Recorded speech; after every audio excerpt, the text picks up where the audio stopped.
जाय अपना मम्मी के दाना समझाई हो, लड़ाई हमसे रोज करेली। राजा अपने मम्मी के दाना समझाई हो, लड़ाई हमसे रोज करेली। राजा अपना मम्मी के दाना समझाई हो, लड़ाई हमसे रोज करेली। रोज रोज ताना मारा ऐसी फ्रिज के, रोज रोज ताना मारा ऐसी फ्रिज के।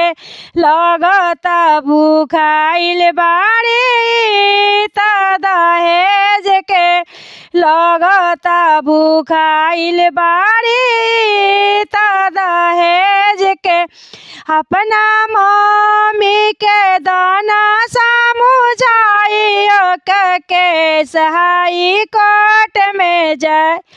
अपना मम्मी के दाना समझाई हो, न त के सहाई कोर्ट में जाई। राजा मम्मी के दाना समझाई हो, लड़ाई हमसे रोज करेली।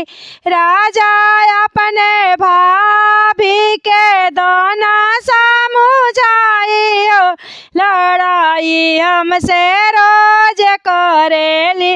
राजा अपने बहिनी के दाना समझाई हो, लड़ाई हमसे रोज करेली। रोज रोज ताना मारा कारो मारुति के, रोज रोज ताना मारा कारो मारुति के।